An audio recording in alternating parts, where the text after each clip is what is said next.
All right, we're here on the Grease Trap. We're talking about Mike Tyson. Paul, go ahead. Yeah, no, I was just watching a Mike Tyson knockout video recently, and then it kind of led me down a Mike Tyson rabbit hole. And I found this thing he did. I think it was with GQ, where like celebrities will go and create social media accounts and answer actual questions Mm-hmm. for them or whatever. And he had this really great answer to, people were like, "Hey man, why don't you box anymore?" And he was like, "Well, because I don't I'm not capable anymore. My body isn't capable of that anymore. And if you can't be the best, then what's the point of continuing to go through all that shit?" Well, he changed his mind apparently because Mike Tyson declares, "I'm back," as he shows off hand speed and punching power.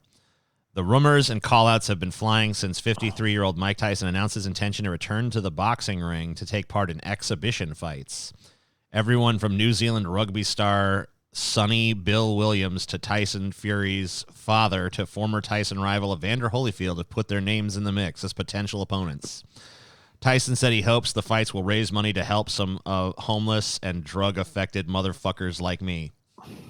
Cool. So I mean, that's what I think he's just doing some charity. It's like some show fight. matches Yeah, and shit. it's Yeah. He's not actually. They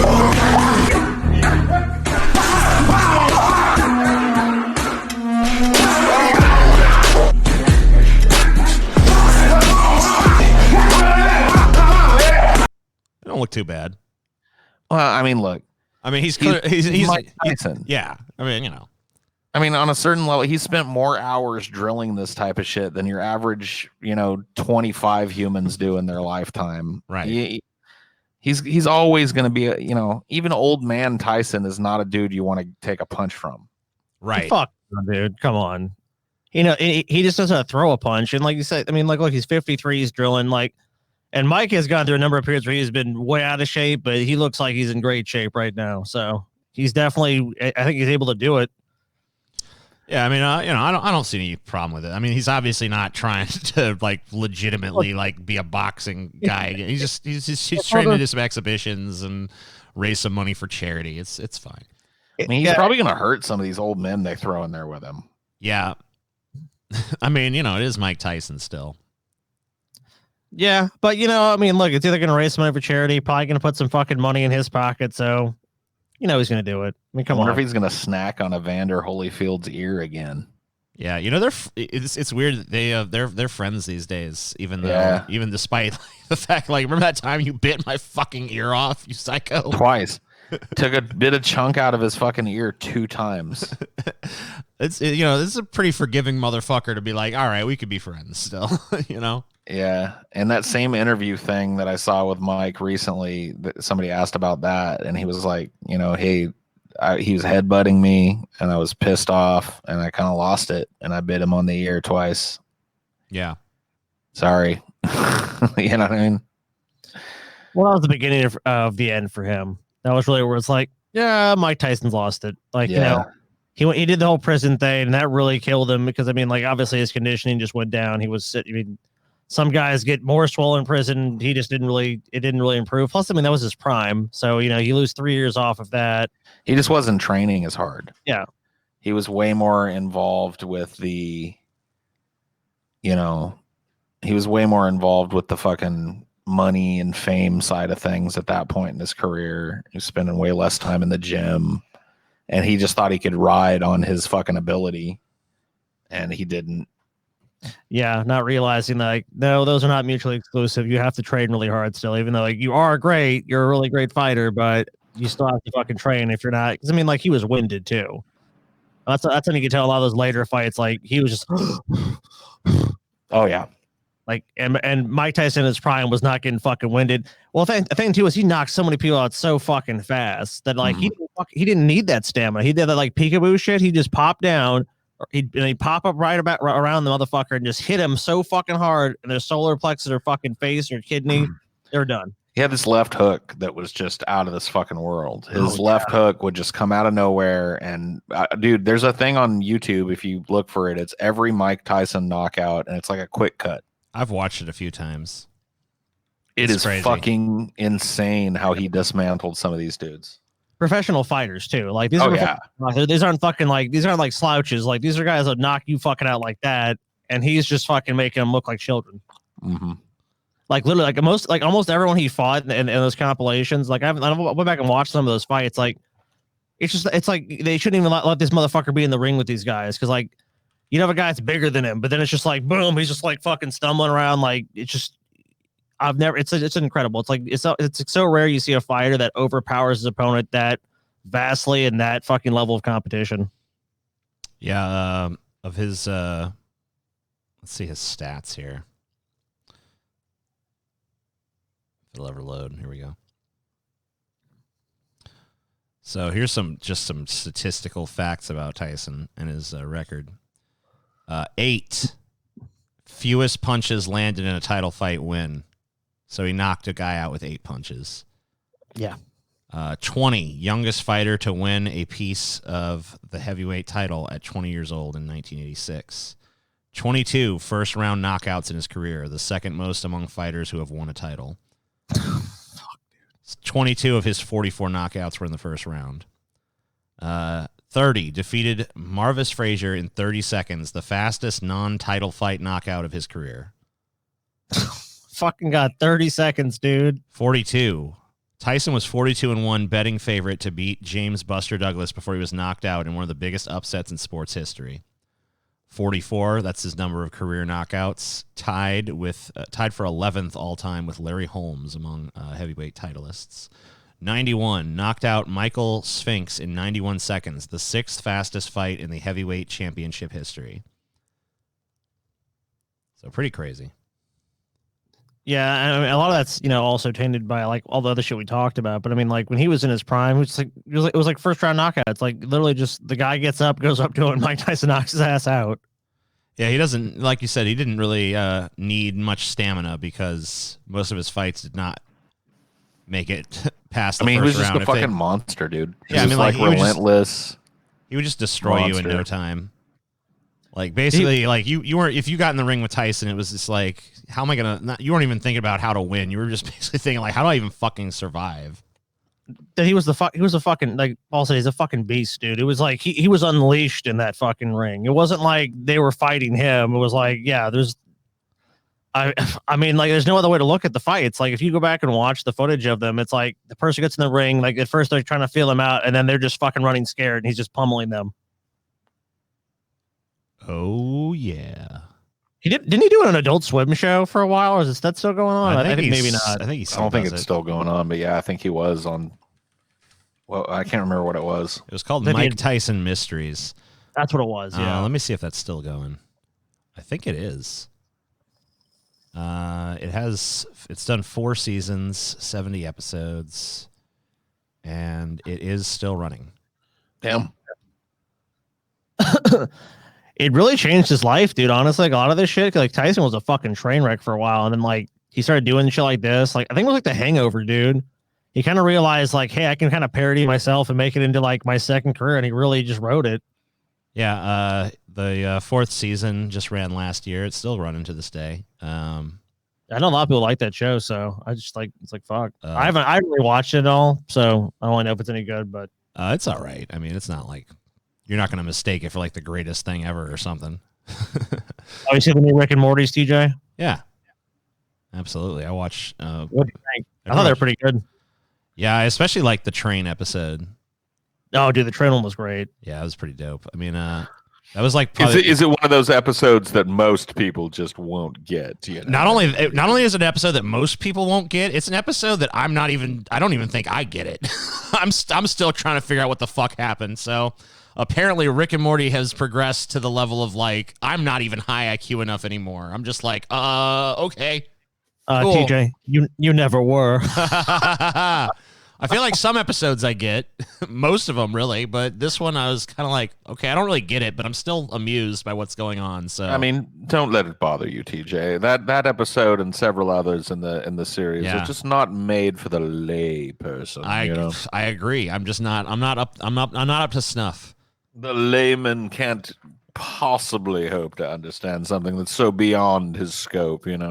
Yeah, it's only brave few of us truly understand Rick and Morty on an intellectual level.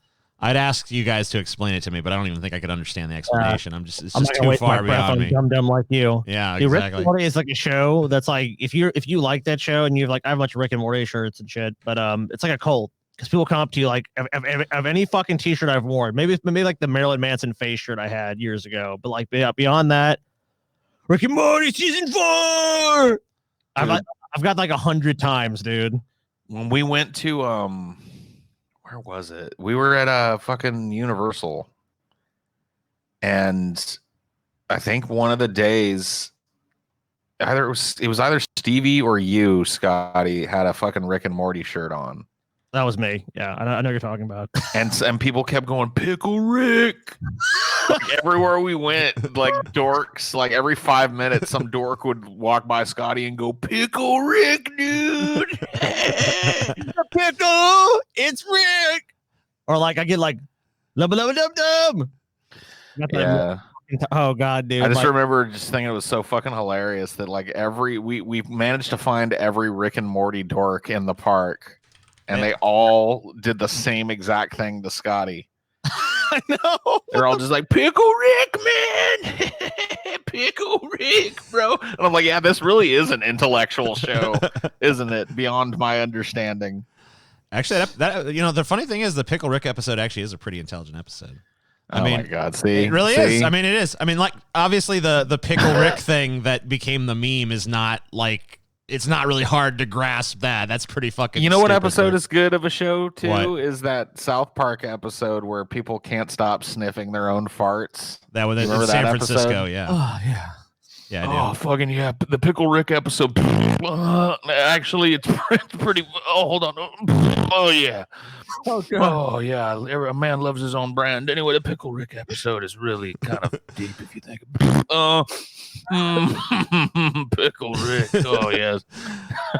I'm serious though. I mean, like, there was actually a lot to that episode. No, I know. I've seen enough of Rick and Morty to know that it's a pretty. I mean, there was intelligent some pretty. I mean, like the whole thing about the Pickle Rick, the joke of Pickle Rick, other than just like the absurdist, like, oh, it's Pickle Rick, is like the lengths that this guy will go to not have to actually self-examine, because the whole reason he turned himself into the pickle was to avoid a therapy session.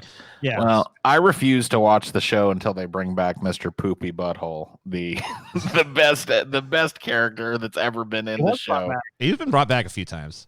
Has he? Yes. Yeah. I don't want a cameo though. I want Mr. Poopy Butthole to be the center of the show center of where he attention, belongs. yeah. That's gonna be one of the most Absolutely. brilliant character introductions and like story arcs in a single episode. Yeah. Really butthole, dude. I fucking love that episode. That's one of my favorites. That was what was that The one Alien called? Parasite episode. I think it's like season. Is it season 2? I want to say it's season 2, or maybe it's season 1. I can't fuck. I'm a stoner. I liked that one. I think it was I don't know. called Total. Was that TJ Total made me Recall? watch a bunch for Cinema for Cynics a while back, and since then I haven't watched a single fucking episode of it. So I Yeah. guess I didn't like it as much as I thought I did. Well, you know. Yeah. But it's also something you didn't seek out. So it's like Yeah, it's it's true. something you like. I mean, like I've had movies and shows where I ended up liking. Like Breaking Bad was one of those because I used to hang out with a dude and fucking like, yeah, it's Breaking Bad. Let's watch that. And I was like, oh, whatever. And like at the time, I didn't really think much of it. But then I was like, you know what? This actually is a pretty good show. But for the most part, unless you seek something out, you're probably not going to just keep watching it just because TJ showed you. That's fair For a enough. while, my TV show shit was sated by American Horror Story, but I'm to the point now where the only one I haven't seen I haven't seen Apocalypse because I don't want to finish it and then wait forever for 1984. So, Well, 1984 is out. right, I know. Well, I know it's out, but it's just not out on Netflix and shit. For Oh, streaming right. yet. I gotcha. Yeah. You got to have the whatever. I really CBS like- All Access. Or I really whatever like the fuck it is. 1984 season. It's pretty fun. Of course, I Dude. liked all the seasons of that, except for Hotel. I didn't really care for Hotel, Okay. but Paul's a cheap ass. Paul ain't going to go pay for the episodes. Paul's waiting for it to get on Prime or on Netflix. Yeah, no. I wonder what the hell. can I wonder wait. what the hell they're gonna do for their next season.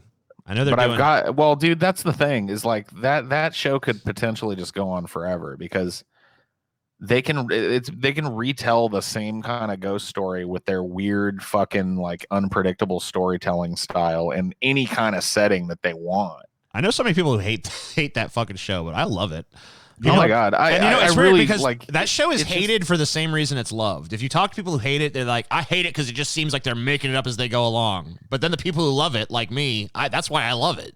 I love going up against a show where I try and predict what they're gonna do, and I'm consistently surprised and defeated. You know what I mean? Because it's so often the opposite for most things. Like I'm pretty good, and I think most of us probably on this panel are. A lot of people probably are at predicting. Oh God, yeah. The stupid plot lines that movies are going to use. Most of the time, if I'm watching a movie, like, by like the 10, 15-minute mark, I pretty much know every single thing that's going to happen. I know like most of the story beats, and if I'm wrong, it's pretty rare because I mean, like, this shit is so rote and so fucking formulaic at this point that like if you can't see the patterns, you're just either not watching enough or dude, you're not I defy analyzing it. you to spoiler free watch any fucking season of American Horror Story and make any substantive guesses about what's gonna fucking happen. Right.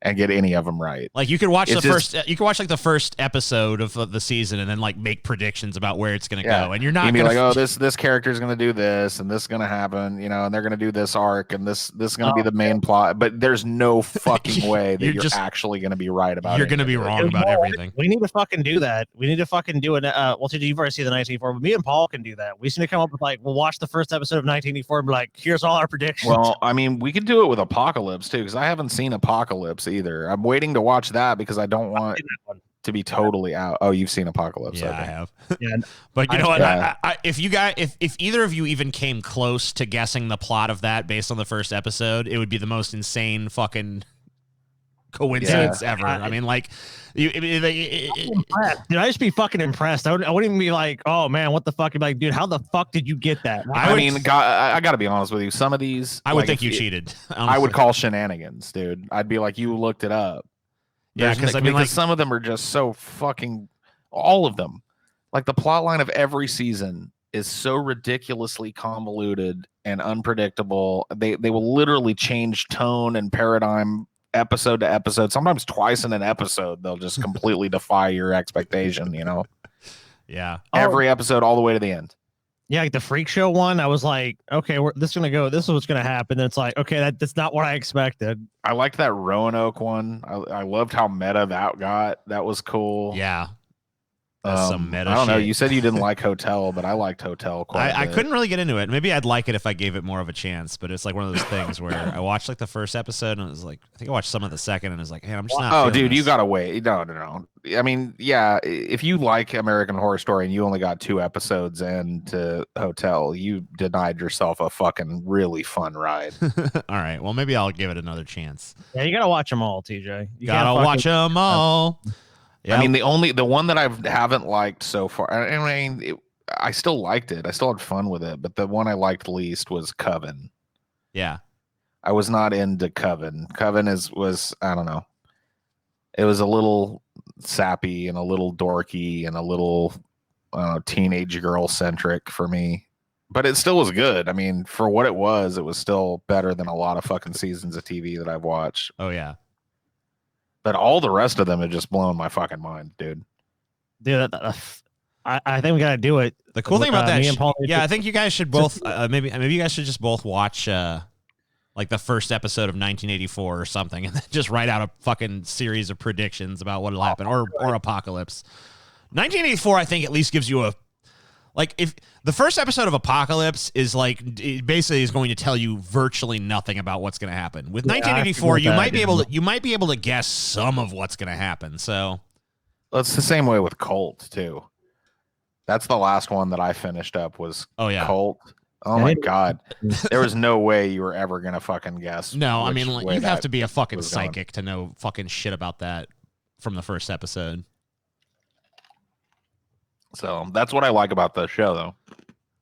It like consistently makes me feel like a stupid ass. Did you watch Cult, Scotty? No, I haven't seen Cult. Damn. Okay. Well, the shit with the Zodiac. Okay, whatever. I don't want to spoil it. Cult is great. They're all great. That's why people love Rick and Morty as well. Because like Taylor's sister was here. We showed her Rick and Morty because you never seen it, and she's like, I can't predict what's gonna happen because like kind of the same thing. Like, oh, I'll predict this and this is gonna happen. This is gonna happen. It's like. You know, it seems a lot of people like that with shows now. Like, that's a big theme. It's like, if you can't guess the show, because, like, people used to love fucking formulaic fucking shows. Like, let's watch Friends. Let's watch this. Now it's like, I want to have no idea what the fuck is going to happen. I want the fucking thing to blow my mind. If you can't do that, it seems like, no one really cares. Your show just is garbage. Yeah, I agree. Game of Thrones. It was like, oh, okay, we know what's going to happen now. He's going to marry this chick. Oh, they killed Rob Stark. Oh, my fucking God. You know, like shit like that. Like the first season set that up, though. It's oh, like, yeah. People don't. you have to have the That's shit. true. People are less inclined towards that predictable, safe storytelling these days. I mean, I'm not saying it's gone away because clearly it's still there, but No, it's still there, of course. There's always the people that want the nice little bow on top of everything. That's how the show go. Okay, he's good. They're bad. Good guy struggles, so he wins. Okay, and there's some morality thing at the end. Like, this is why we must learn to cooperate and live together in peace and harmony. Whatever, you know, like people like that shit still, of course. But brush your teeth. I'm glad it's made a vegetables. comeback. Yeah, I definitely prefer something that's a little bit more twisty and turny. Well, think about like Hitchcock's films. Like if you take that element out, it's just like you straight. Okay, here's the story. You know, it's like this. That's not what people. You know, I mean, yeah, there's movies made like that where you can guess everything, but it's like you don't want to fucking know. You don't want to have the answer. You want to be fucking led along on that fucking journey. Otherwise, it's just like, you know, it's basically like a commute. Then if it's just like it's something you're just gonna fucking rotely do, then it's just like, okay, I'm driving my job. You know, just whatever. That's nothing. It's not interesting. You want to fucking go on the twists and turns and go the path and fucking go, which way am I going? Am I lost? You know, you want the false finishes and shit. Okay, this is gonna happen. You're gonna go this way. Oh no, you're not. You know, you want that. You know, and I think that's why American Horror Story is always like, because like most show recommendations, like you guys were like, you know, you say some show and I'm like, garbage. They have no taste. But that one I went and watched. I was like, fuck, this is a really good show. It's fucking nuts. I just love how nuts it is. It's just It's It's just pure entertainment. It's like not trying to be something it isn't. Yeah, it's not trying to be like, oh, here's some profundity for you or anything. You know, it's just like, nope, just fucking pure schlock. Pure glorious schlock. You're like, there's okay, the asylum one, there's like these people in a house and then aliens. like what? You just described the plot of the first episode of that. I'm like, what? This American Horror. I mean, now that I think about it, Paul's idea for Tombstone is kind of American Horror Story-ish because it's just like, I'll just put whatever the fuck I want in it. It doesn't matter. Yeah, dude. They proved you can do it. I mean, they've already done the fucking normal cowboy shit. So if you're gonna bring them back, put them up against some shit they ain't faced before. You know what I mean? Dude, Get some cyborg ninja zombies up in that bitch. That's why I was so fucking thrilled about the concept of Cowboys and Aliens when I heard that was being adapted, and then I saw the trailer and I'm like, oh man, no. And then I went to my mom and Steve's house. You know, mom and you know my stepdad Steve. Scotty knows who I'm talking about. I guess Paul does too, but I'm just explaining for the audience. I guess they both. You guys know about them, right? Yeah, we. But anyway, Steve's always trying to get me to watch some kind of awful movie. Usually, every time I'm over there. Yeah, and I try not to watch movies over there because he always wants to watch something that I'm just like I'm not into this. But that's how I saw Bloodshot. Right, but he's like, yeah, let's check out Cowboys and Aliens, and I'm like, oh my god, this is so fucking awful. This sucks so bad. It was the worst fucking thing. Oh, it was a terrible movie. But man, the concept though is cool. Like, I think if you did that movie right, you could actually fucking have a pretty cool movie. But let me explain something to you about movies. Yeah, if Hollywood comes out with a concept, it's like snakes on a plane, cowboys and aliens, water world. It's gonna suck. It's just, I'm sorry, you know, like if the premise sounds really interesting and cool, like damn. Is Hollywood actually going to turn out some like interesting, unique thing? No, they're going to sap all the life out of that concept, and it's going to be lame. And the whole time you're going to be sitting in this theater and realizing they conned you based on that fucking premise. I've wanted my entire life one movie, and I don't think I'll ever get it. Yeah, Pirates versus Ninjas. Oh, fuck, dude. I want a movie where a bunch of fucking pirates. Now, there was that scene in fucking Pirates of the Caribbean where he fought ninjas. No. No, come on. I want the whole movie to be like a bunch of pirates to get lost in the fucking sea and they drift towards Japan and shit. Yes. And they end up marooned on, you know, near some island that's got this ninja clan on it. And it's like, you know, culture clash, where the pirates and the ninjas have to fucking fight for supremacy and survival. That is, and if they ever make it, Scotty's right. It'll suck. Hollywood will wring everything cool out of that concept and make a stupid, predictable, boring ass fucking spectacle bullshit movie out of it. Well, they'll fall, like someone in the group will fall in love or something. Like they'll be the forbidden love or something. You know, there'll be one pirate that falls in love with a ninja maiden or some shit. I mean, it's gonna suck. You know what I mean? Yeah. It's gonna be fucking terrible. Dude, fuck, dude, that would be such a fucking cool movie. I know. God, I just imagine like Blackbeard or some shit. Fucking like they have the badass fucking ninja warriors. They have the fucking cutlass or whatever. They have the fucking katana, the clash of steel. Yeah, they got ninja stars they're throwing, and then the pirates are blocking them with their cutlasses and single shot pistols and peg legs and shit, kicking their peg leg up in front of them to catch a bunch of ninja stars.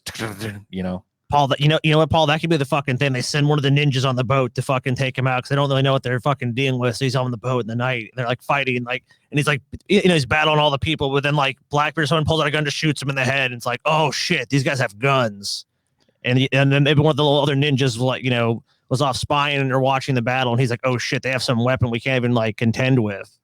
Dude, I have this scene in my head that I've always wanted to see where a ninja is facing off with a pirate that's got a peg leg, and the pirate uses his peg leg to block the ninja stars, and they stick in the peg leg, Oh shit. And then the pirate realizes the ninja's basically just made an axe on my leg and starts throwing that peg leg around and just decapitating and disemboweling ninjas and shit with it. He uses the peg leg with fucking ninja stars sticking out of it like a fucking axe or a cleaver or some shit. Cool. Yeah. There's just all kinds of cool fucking things that you could do with it. I just want this Billy badass fucking pirate captain that's got 3 or 4 boats filled with fucking scurvy sea dogs to be pitted up against some fucking ancient ninja clan. Maybe the ninja clan even has some kind of fucking ancient lore about a demon that will come from the sea. You know what I mean? Yeah, dude. Fuck yes. Our monastery exists for one purpose, to push back the demon that will come from the sea. You know what I mean? And then these pirates show up. Oh, hell yeah, dude. Dude, see? Yeah. Tell me that's not a badass movie right there. So to the same people who funded Tombstone. Yeah. That's my follow-up movie. This is our follow-up. This is Paul's follow-up. So we just need another 40-50 million. The brilliant auteur behind Tombstone's next project. Pirates versus ninjas. Oh my god, it would be fucking so awesome. Well, dude, and if it ever gets made, it'll be dog shit. Oh yeah. I mean, Hollywood involved. It's they do the thing. They're trying to please everybody, and it's like you say, you try to please everyone, you end up pleasing no one. That's kind of like Hollywood in a nutshell at this point. And I mean, and fucking COVID-19 is just going to make that even worse because they're going to be even more we got to have winners. Yeah, we like your screenplay, Paul, but we're thinking make it more like a comedy adventure. Thinking what if now hear me out. What if the pirate captain has a wacky sidekick? Right? Bring a little levity into the situation, kind of like Smee, yeah. And we're thinking Kevin Hart. Think about giving him a wise cracking parrot that shouts catchphrases at him, modern catchphrases, kind of an anachronism, Dude, if it's an annoying parrot character, that would be Kevin Hart. I'm sorry. And we think that what's his name, Captain Golden Tooth, we think that he should fall in love with a ninja maiden at some point and realize the futility of the battle that he's engaging in. It's okay, well, fair enough. So what you're basically saying is you want to take something that's awesome and ruin it. Got it. Okay, well, yeah, there's a number of ways we can do that, sure. I mean, and do the ninjas have to maim so much? Does they have to really be disemboweled? We really think the merchandising on this could be through the roof if we just basically got rid of most of the gore and the blood. I mean, really, that stuff's not important to the movie. I mean, yeah, there'll be a little blood spurt here. What if the pirates and the ninjas just bopped one another on the head, and they got little stars and Tweety birds? In fact, why are we even filming this? Why don't we just make this a cartoon? Yeah, that sounds fun.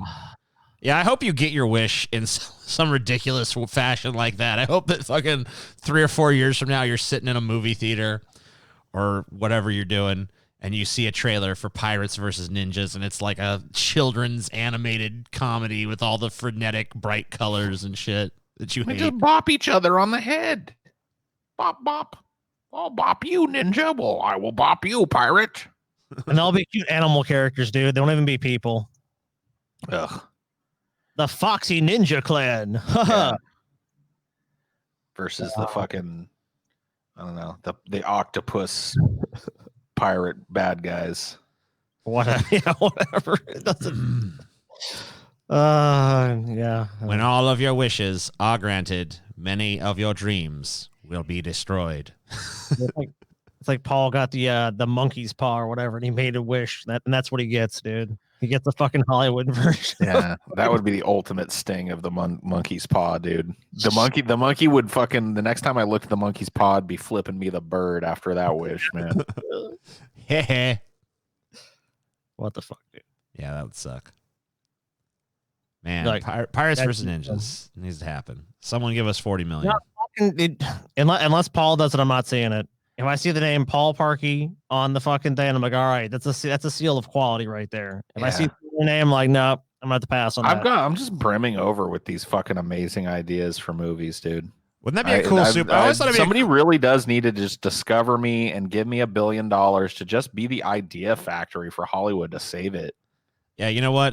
Wouldn't that be a cool superpower? Is like every time you describe one of these movies, it just happens. Oh my god! Well, think about it, dude. Like VR could potentially get to the point where that could happen. You could be like, I want to see a really good movie about pirates fighting ninjas, really gritty and violent and dark. And then, your VR is like, one moment, movie compiled. Would you like to watch now? And you can fucking change it on the fly. Like, this isn't violent enough. Computer, raise the violence factor by 25%. Yep. Computer, raise the titty factor by 72%. I really feel like seeing some more tits in this movie. Bigger. Yep. Bigger. Okay. That's what the 70s and 80s got right about film, dude. Titties. They just got it right. Yeah, that's true. Dude, a big old pair of fucking titties would just come bobbling out right at the right time in the 80s. Yeah, right. It's like it's like right when the movie would start to drag and be like, this movie's getting kind of, oh shit, look at those. All of a sudden somebody would trip and, throw a bunch of water on the front of some bimbo's, white shirt, and it's a wet t-shirt contest all of a sudden, and you have some big old titties. I love the movies. Some movies would just work it in, like, even if it had, like, even if there was no plot contrivance to do it. Like, I remember in Demolition Man, like, Stallone is, like, using the video phone, and he just calls someone, and it's like, oh, wrong number. And it was just some naked chick, and she's like, oh, excuse me. It's like, it had nothing to do with the plot. Right. It wasn't tied in anyway. It's just like, we just worked some titty in there for you. By the way, Demolition Man 2. Demolition Man 2 is happening, by the way. Of course. Yeah. With all those fucking B movies we watched, for some reason, one of the tropes we've never talked about, I've noticed, is like people always end up in a jail cell or prison.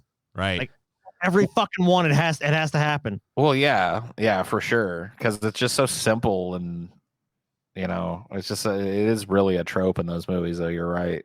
Like sometimes they'll get locked up like 4 or 5 times. Like when we watched The Hell Comes to Frogtown 2, they were in fucking prison 10 times. And I watched me and teacher watching, they're doing that commentary on Death Sport or whatever it is, and like they were in fucking prison there. I'm like, god damn, every one of these fucking movies, and Hell Comes to Frogtown, the first one, they're in fucking prison. They lock them up. It's like, dude, they just love to lock people up in these fucking things so they can sit around a cell and go like, this is our next scheme, or oh, we're gonna find out this information. So one of the dumb bumbling guards like, here is all of the plans and how you can execute them. Yes, those plans sound good. We will do those plans, but not now, later. And it's like, all right, now they have time to go fucking foil those plans. Oh, yeah. Anywho, that wraps up another edition of the Grease Trap. Hope you guys Is that a enjoyed. tree scrap? It's a tree scrap. A tree scrap? Yeah, tree scrap. Oh, yeah. Thanks for watching.